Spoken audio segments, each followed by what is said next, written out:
প্রধানমন্ত্রী রোজগার যোজনায় চাকরির নামে প্রতারণার অভিযোগ। শান্তনু ভট্টাচার্য নামে এক ব্যক্তির বাড়ি ও গেস্ট হাউসে শুক্রবার তল্লাশি চালায় সিবিআই। প্রতারণা কাণ্ডে সংবাদ শিরোনামে শান্তনুর নাম উঠে আসতেই মাথায় হাত বীরভূমের কীর্ণাহারের ৭৭ জন বেকার যুবক যুবতীর।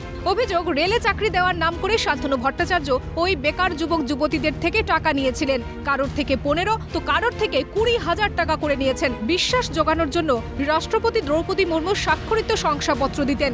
শংসাপত্রের নাম থাকত প্রধানমন্ত্রী নরেন্দ্র মোদী, রাজ্যপাল সিভি আনন্দ বোস ও মুখ্যমন্ত্রী মমতা বন্দ্যোপাধ্যায়ের। কিন্তু চাকরি হয়নি কারোর। প্রায় ১২ লক্ষ টাকা আত্মসাৎ করেছে শান্তনু। পুরো ঘটনায় নাম উঠে আসছে শেখ কালাম নামে বীরভূমেরই এক প্রৌঢ় ব্যক্তির। প্রতারণার খপ্পরে বুঝতে পেরেছেন ওই বেকার যুবক যুবতীরা। দাবি তুলছেন শান্তনু ভট্টাচার্যের শাস্তির। হ্যাঁ, তা আমাদের বক্তব্য হচ্ছে আমরা যেন সুবিচার পাই, কারণ আমরা যারা অ্যাপ্লাই করেছিলাম সবাই শিক্ষিত ছেলে, হ্যাঁ, গ্র্যাজুয়েশন করা ছেলে, কেউ মাধ্যমিক পাশের, আর এই বেকারের জ্বালা।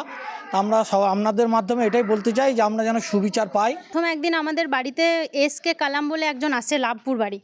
তো উনি এসে বললেন আমার কাকাকে যে কিছু ক্যান্ডিডেট দাও, প্রধানমন্ত্রী রোজগার যোজনা মেলা চাকরি দেওয়া হচ্ছে রেলে। প্রধানমন্ত্রী রোজগার যোজনা মানে প্রধানমন্ত্রীর নাম করে এসে বলল। আমরা এক জনা প্রায় ১২ থেকে ১৫,০০০ টাকা করে দিয়েছি। আবার এখানে বেশি টাকার অঙ্ক যে ২ লাখ ৩ লাখ লাগবে সেটা নেই বলেই আমরা সত্যি কথা এগিয়েছিলাম, যে বিশ্বাস করেছিলাম যে ২-৩ হাজার ৫,০০০ ৭,০০০টা রিস্ক নেওয়া যেতেই পারে। নাহলে তো আর এটা যেহেতু প্রধানমন্ত্রী দপ্তর থেকে ডাইরেক্ট রিক্রুট হচ্ছে, সেই হিসাবে এই টাকাটা দেওয়া যেতেই পারে। যে রেলের কাজ দেওয়া হবে বলে আমরা কলকাতার এক ভদ্রলোক শান্তনু ভট্টাচার্য, তার সঙ্গে আমরা কোনো কারণবশত আমাদের যোগাযোগ হয়ে যায়।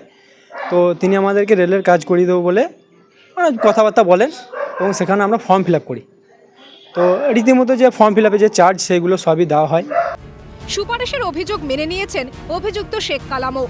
একটা বন্ধুর ছেলে, সেটা অপূর্ব ঘোষ তার নাম, বড় সাংরাবাড়ি। ওই ছেলেটা আমার কাছে আসে কিছু ক্যান্ডিডেট জোগাড় করে দিয়ে, বা আমার আত্মীয় স্বজনদের মধ্যে বা নিজেদের লোকের মধ্যে জোগাড় করে দিতে বলে। আমি তাদেরকে অনেককেই বলি দিই।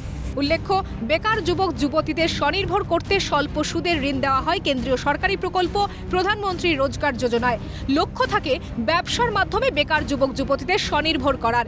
সরকারি প্রকল্প ফলাও করে প্রচারও করা হয়। সেখানে কিভাবে রেলে চাকরির টোপে বিশ্বাস করলেন প্রতারিতরা? কেন্দ্রীয় সরকারি প্রকল্পের কথা কি মানুষ অব্দি পৌঁছয় না? জানতেই পারেন না তারা।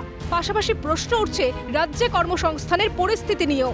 একদিকে রাজ্যের শাসক দলের লাগাম ছাড়া দুর্নীতি, অন্যদিকে শিল্পহীনতা, জোড়া অভিযোগে কার্যত চাকরি নেই বাংলায়। চাকরির জন্য হন্যে হয়ে ঘুরতে হচ্ছে বাংলার শিক্ষিত যুবক যুবতীদের। চাকরি খুঁজতে গিয়ে পড়ছেন প্রতারকদের খপ্পরে। বাংলা কি কর্মহীনতার পরিস্থিতি থেকে বেরিয়ে আসতে পারবে? অমরনাথ দত্তের রিপোর্ট, ক্যালকাটা নিউজ।